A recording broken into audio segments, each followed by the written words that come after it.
వడ్డించేటోడు మనోడైతే బంతిలో ఎక్కడ కూర్చున్నా ముక్క పడుతుందనే సామెతను బీజేపీ ఎమ్మెల్యే రఘునందన్ రావు గుర్తు చేశారు. నిన్నటి దాకా దొంగల్లా కనిపించిన ఆంధ్రోళ్లు ఇవాళ సీఎం కేసీఆర్కు ఆప్తులుగా కనిపిస్తున్నారని ఎమ్మెల్యే విమర్శించారు. మియాపూర్ భూములను బీఆర్ఎస్ ఏపీ అధ్యక్షుడికి ఎలా కట్టబెడుతున్నారని, భూదందా కోసమే వారిని నియమించారని రఘునందన్ రావు విమర్శించారు.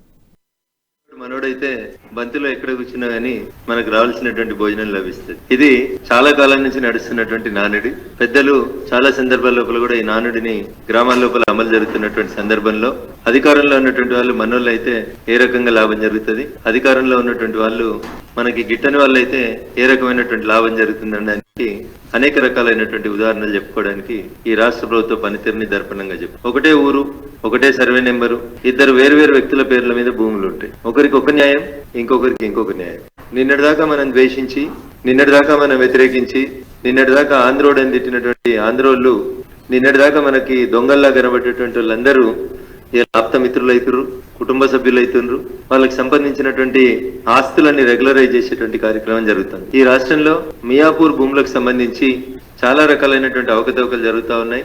రాష్ట్ర ప్రభుత్వానికి ఆదాయం రావాల్సినటువంటి మియాపూర్ లో ఉన్నటువంటి సర్వే నెంబర్ 78, 79, 100, 80 ఇట్లా అనేక రకాలైనటువంటి సర్వే నెంబర్లలో అనేక రకాలైనటువంటి అవకతవకల్ని కొంతమంది మీడియా మిత్రులు గతంలో కూడా బయటపెట్టారు. ఆ సందర్భంగా రాష్ట్ర ముఖ్యమంత్రి చంద్రశేఖర్